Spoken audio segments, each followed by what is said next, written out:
3 days, 20 experts, hundreds of thousands of dollars in consulting fees, and a $120 million contract teetering on the edge of collapse.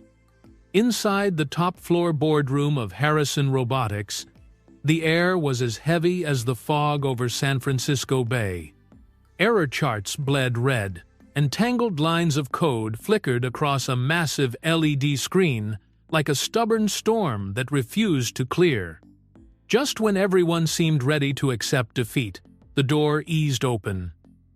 A man in a faded gray uniform stepped in, a mop in his left hand, one earbud dangling from his ear. He glanced up at the whiteboard, narrowing his eyes, as if he'd just spotted something no one else could see. This was Daniel Hayes, the night shift janitor of the building, and in the next few minutes, he would do what 20 experts could not: turn the entire situation around with nothing but a marker and a few strokes.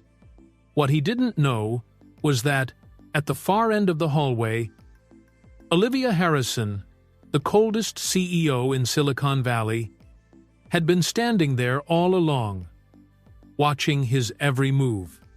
And what she was about to do next, it would change both their stories forever. The sound of heels clicked steadily against the polished wooden floor, cutting through the tense murmurs of engineers struggling to find a solution.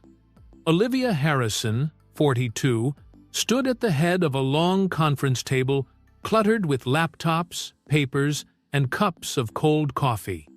Her black hair was pinned in a tight bun, her charcoal gray suit tailored to precision, and her eyes sharp as blades swept across every face. "We've spent 3 days, held 6 emergency meetings, and burned through $500,000 in consulting fees. And what do we have now? A mess." Her voice was as cold as the morning wind over the Golden Gate Bridge. No one spoke. Sweat-dotted foreheads. Some stared down at their screens, avoiding her gaze. On the massive LED board, error charts glowed crimson, and lines of chaotic code flickered like a portrait of failure. Olivia took a breath, stepped toward the door. 5 minutes. I want a solution, not another apology. The door closed softly behind her, leaving the bitter smell of burnt coffee and the crushing weight of pressure. Out in the hallway, Daniel Hayes bent down to pick up a soda can that had rolled out of an overfilled trash bin. His faded gray uniform, worn-out shoes, and one dangling earbud made him look like any other night janitor. But his eyes weren't on the trash. They were locked on the whiteboard inside the conference room, where a tangle of equations waited like a riddle begging to be solved. Daniel, 36, night janitor at Harrison Robotics. Few knew he had once been a top AI student at Stanford University, first in his class, until life handed him a far harder test: the sudden death of his young wife and raising their 3-year-old daughter, Emily, alone. When the lights in the conference room still burned, but the engineers had left in silence, Daniel stepped inside. He set his mop in the corner and walked up to the board. The equations sprawled across it like a battlefield, twisted logic loops and distorted data sets. He raised his cleaning rag, then stopped. "Wait," he murmured. It wasn't textbook logic, it was instinct. Something was wrong at the very foundation of the model. He picked up a red marker, sketched a sigmoid curve, circled 2 swapped variables, and underlined a misweighted node. Then he stepped back, arms crossed, and nodded. "They've been looking at this backwards." A woman's voice came from behind him, calm, but laced with steel. "And you think you've got it, right?" Daniel turned. Olivia Harrison stood in the doorway, her gaze cold but studying him closely. "I wasn't trying to mess with anything," Daniel said quickly. "Just saw something off." Olivia stepped closer, her eyes fixed on the red marks. Without another word, she pulled a tablet from her pocket, entered the adjustments exactly as Daniel had drawn them. 8 seconds passed. Accuracy up 18.4%. Error reduction over 60%, she said flatly. For the first time, her eyes lingered on him. Daniel Hayes. Position: night janitor. Education: Stanford, left in junior year. Status: widower, single father to a 6-year-old daughter. Do you understand what you've just done? Daniel shrugged lightly. I wasn't trying to step on anyone's toes. Just figured, if the bathtub's clogged, don't pour in more hot water. Try unclogging the drain first. The corner of Olivia's mouth twitched, not quite a smile, but warmer than ice. Tomorrow, 8 a.m., Conference Room C. You'll be on the observer list. I don't need to. This isn't a suggestion, Mr. Hayes. It's an instruction. Daniel opened his mouth to mention Emily, but Olivia was already turning away. Before disappearing through the door, she added, Give your daughter one more reason to be proud of her father. He stood there, frozen for a moment. He looked at the red scribbles on the board, then at the mop in the corner, and let out a small chuckle. Guess you're getting a raise, old friend. At 10 minutes to 8 the next morning, Daniel Hayes stood outside Conference Room C at Harrison Robotics, wearing the cleanest button-down shirt he owned, still with a faint coffee stain at the hem. His worn leather satchel hung from one shoulder. Inside it, a notebook, a mechanical pencil, and a carefully folded piece of paper. Emily's drawing of a man holding a mop in one hand and a lightning bolt in the other.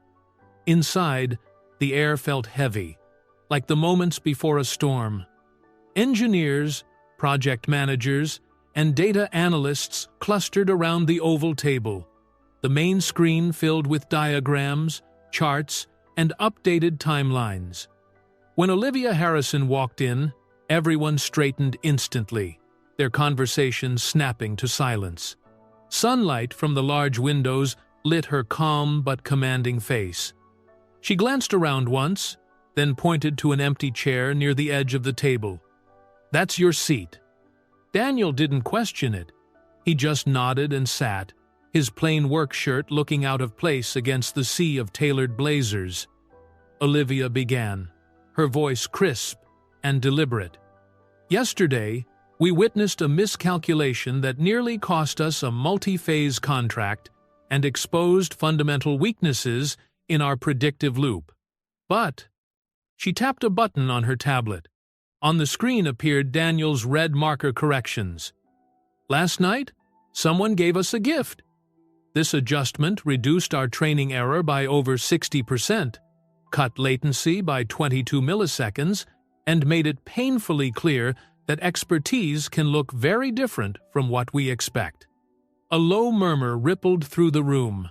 Eyes flicked toward Daniel, then quickly away. A hand went up. Mark Benson, senior systems engineer with an MBA from Harvard, wore an expression of polite skepticism. With all due respect, how do we know this isn't just a fluke? Run the model, Olivia replied. Mark hesitated, then keyed in the new parameters. Within seconds, the simulation ran smoothly. No overfitting. Predictive behavior aligned across multiple datasets. The green performance bar glowed. Still could be luck, Mark muttered.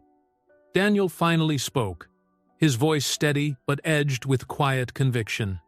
But if it is luck, then I hope we're smart enough to learn from luck when it walks into the room with a mop.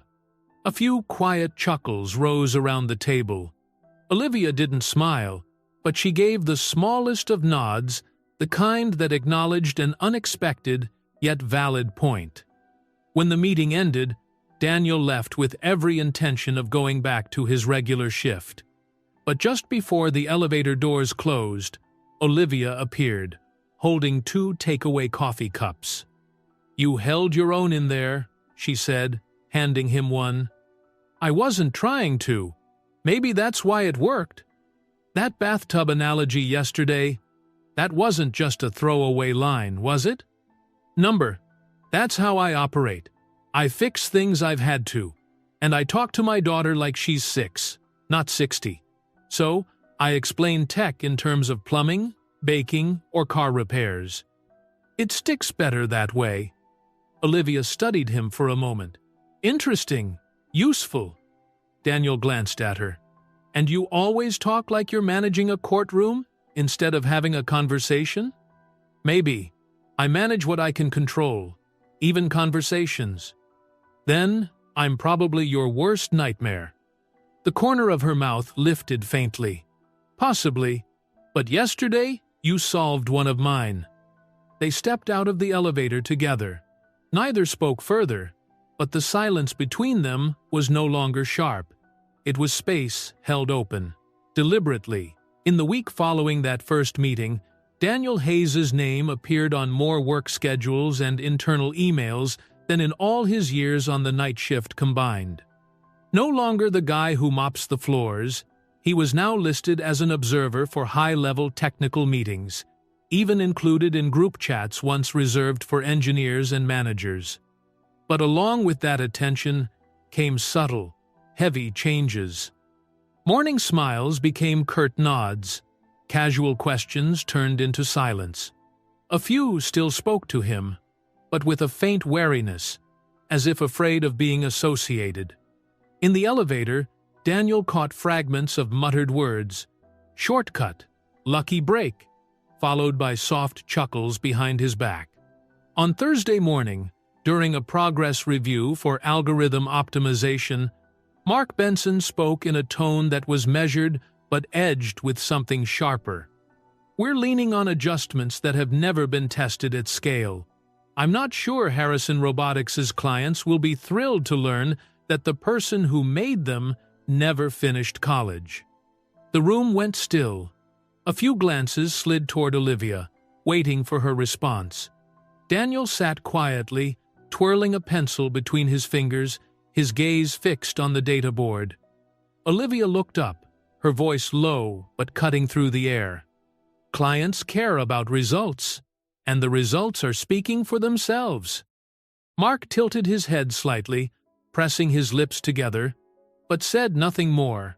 The meeting carried on, colder than before. Later that afternoon, Daniel was changing mop water in the lobby, when Olivia appeared in his line of sight. This time, she wasn't in her usual armor of a business suit, but in a long camel coat, carrying a slim folder. "Are you busy tonight?" Daniel paused, setting the bucket down. "I guess I'm free. There's a place in North Beach, somewhere I go when I need to think. It's quiet. No whiteboards, no charts. Come with me." He looked her straight in the eye. "Is that an invitation or an order? You can take it however you want." North Beach at night carried the scent of ocean air mingled with roasted garlic drifting from the Italian restaurants lining the street. The place Olivia chose sat on a corner, its warm golden light spilling through frosted glass. Inside, mismatched wooden tables and worn leather chairs filled the room. Small oil paintings hung between wine racks. From behind the bar, an old radio played Chet Baker's Mellow Trumpet. Olivia was already seated at a table by the window, her back lightly against the wall. Her hair was down, soft waves resting on a pale gray sweater. For the first time, Daniel saw an Olivia without her armor. "You look different without the mop," she said, the corner of her mouth lifting. "And you look different without the whole company on your shoulders," he replied, pulling out the chair opposite hers. They sat in a silence that was almost comfortable, broken only by the clink of silverware and low laughter from a nearby table. The waiter brought garlic-buttered bread and glasses of deep red wine. Olivia was the one to break the quiet. "Do you know the real reason I ask you here?" Daniel tilted his head, half teasing. "You like watching a guy out of his depth wrestle with a wine list?" She smiled faintly, shaking her head. "Because I realized it's been 3 years since I've had a real conversation. Not a report, a negotiation, or a signing. I mean the kind where someone actually asks, "How was your day?" and wants to hear the answer. Daniel leaned in slightly. Sounds like you need a new schedule, or a therapist. Tried that. He quit after the second session. Said I made him anxious. Daniel laughed, a full, unfiltered laugh that made two diners glance over. Olivia looked at him, surprised for a moment, then returned a genuine smile. There, Daniel nodded. The human part of the iceberg. You always talk like this? Only when I forget where I'm sitting. Dinner moved along with scattered stories that somehow pulled two distant lives closer. Childhood in San Jose. Emily's uncanny ability to win any argument. A battered college book Daniel still kept. The movie Olivia had walked out of because she couldn't stand the ending. When Daniel spoke of cold winter mornings scented with cinnamon that brought back his wife's voice, Olivia stayed silent. She answered with a story about her mother. A woman who taught her that emotion is a luxury in a suit. Outside, a light fog was slipping through the streets. When they left the restaurant, the ocean breeze was sharp, but their steps slowed, as if neither wanted the night to end. At the corner where they parted, Olivia said, "Tomorrow, I want you in a more important meeting. Be ready. And don't be surprised if some people aren't happy you're there." Daniel simply nodded. But as she walked away, he knew one thing for certain. This was no longer just a CEO and janitor dynamic. Something between them was shifting. The next day, a thin veil of fog hung over San Francisco like a white curtain. Harrison Robotics was already lit from early morning, the blue glow of server screens pulsing like the steady heartbeat of a giant machine. Daniel Hayes stepped out of the elevator onto the 21st floor, where the strategic conference room was located. Unlike his first day, today he wore a brand new light blue shirt, the collar still bearing faint store creases. In his pocket, the small, lucky stone Emily had given him remained in place.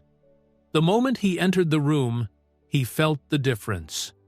A long oval glass table stretched nearly the length of the space, a massive LED wall displaying a global map of AI projects. Around it sat the most powerful figures in the company: product heads, lead engineers, the CFO, and even board representatives. The low murmur of conversation ceased as Olivia walked in.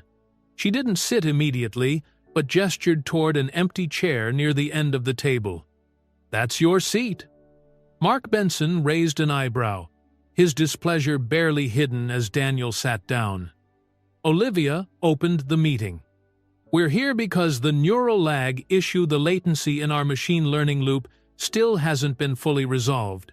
So far, no one's found a viable solution." A new slide appeared on the screen, showing Daniel's revised model. Olivia continued, "This is the optimized version," Hayes proposed. Mark folded his arms, speaking in a detached tone. "We've reviewed it. The logic is sound, but we won't be implementing it." Olivia tilted her head. "Reason? It's untested at scale, no precedent. And," his gaze slid toward Daniel, "we're talking about code written by someone without an engineering degree, someone who's never run a production deployment." The air cooled. A few reluctant nods went around the table. Daniel sat still for a few seconds before speaking, his voice steady. Not loud, but carrying clearly. "I get it. I'm not the person you expected. And maybe that makes people uncomfortable. But if the numbers are right, if the system runs better, then what's the real question here? Who fixed it? Or that it's fixed?"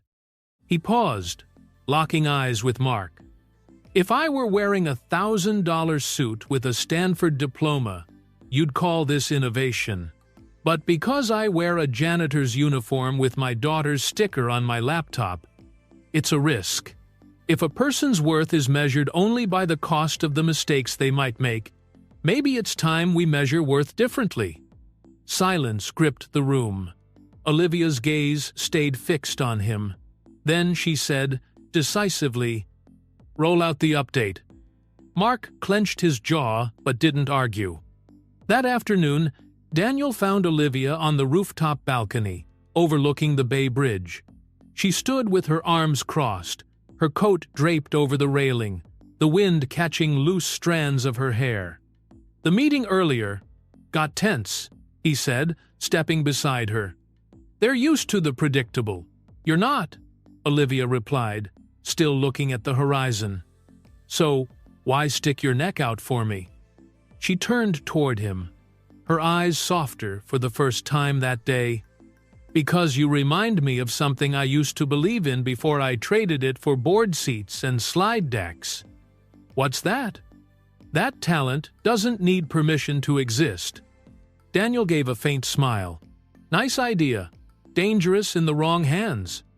"So is silence." The wind picked up, carrying the briny scent of the bay between them. Neither spoke again, but there was no mistaking it. The thread between them had just pulled tighter. 3 days later, the Harrison Robotics building was lit long before sunrise. The atmosphere was unlike any ordinary day. People moved faster, spoke in lower tones, and the constant clatter of keyboards echoed like a drumbeat before battle. Today, the company would present its upgraded AI system to a strategic client group from Seattle, the kind of audience whose signature could secure a multi-million-dollar contract, or whose doubt could deal a devastating blow. Daniel arrived early at the 18th floor conference hall. The room was vast, with high ceilings and cold white lights glinting off the long glass table. A massive LED wall dominated the front, displaying the AI interface charts, metrics, and pulsing status bars. He took his place at the technical station in the back, headset on, eyes scanning the laptop screen. His heartbeat was fast, but his hands remained steady. In his shirt pocket, the small lucky stone from Emily sat like a quiet reminder of how far he'd come.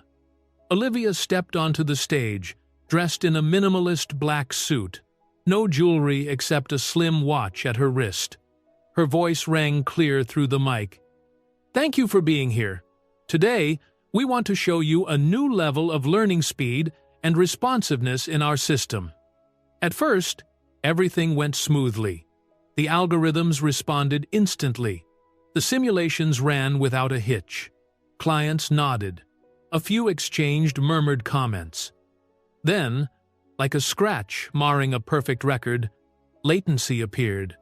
The neural lag indicator shifted from green to yellow, flickering dangerously close to red.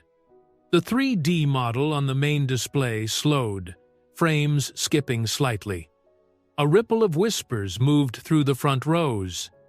From the very first row, Mark Benson leaned toward Olivia, his voice pitched just loud enough for others to hear. "I warned you, we shouldn't be trying this today." Olivia didn't respond, but her eyes for just a fraction of a second flicked toward Daniel. In his headset, a technician's urgent voice came through. "Could be a buffer overflow. Restart will take at least 3 minutes." 3 minutes here might as well be a lifetime. Daniel could feel the weight of every gaze, even from those pretending not to look. Part of him wanted to let the safe option happen, wait it out, let someone else take the fall. But then came the flash of Emily's face in his mind, the nights mopping floors with soaked shoes, the years of being sidelined for not having the right credentials. He bent over the keyboard, fingers moving in a rapid, practiced rhythm. He pulled up the optimization module he'd written and began adjusting the live system. Something few in this building would dare attempt mid-demo. Sweat dotted his forehead, but each keystroke landed with precise intent. On the LED display, the performance bar shifted. Yellow, pale, green, deep green. Latency dropped below even the pre-incident level. The 3D model resumed spinning as smoothly as if nothing had happened. The whispers died out. Olivia kept speaking, never letting her cadence falter, as though this recovery was part of the plan all along. When the demo ended, the clients rose to their feet in applause. The Seattle representative stepped forward and shook Olivia's hand firmly. "Impressive. This is why we chose Harrison Robotics." At the back, Daniel removed his headset, his shoulders lowering in relief. He caught Mark Benson's eye. No smirk, no dismissal this time, only the faintest nod of reluctant respect.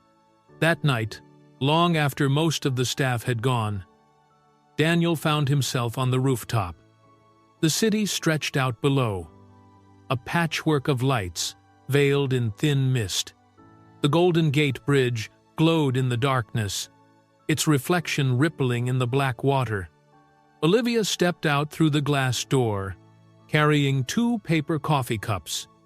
"You just saved a major contract," she said, setting one beside him. "It wasn't me. It was the whole team," Daniel replied, eyes still on the skyline. "You're being too modest." She paused, then added, "I spoke to the board. You're no longer just a janitor. I want you on the core development team." Daniel turned to her, surprise flickering across his face. "You sure? Some people won't be happy." "I'm sure. And I've learned not everyone has to be happy."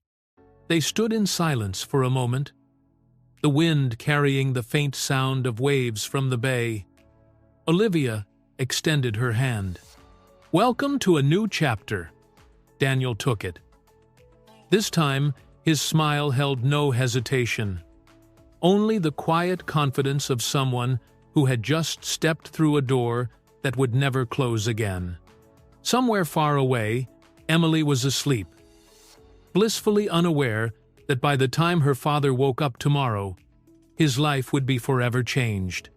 Sometimes, the people we overlook are the ones who hold the answers we've been chasing all along.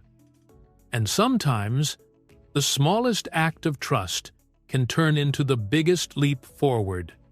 If you enjoyed this story, make sure to like, share, and subscribe for more powerful tales from Behind the Tale.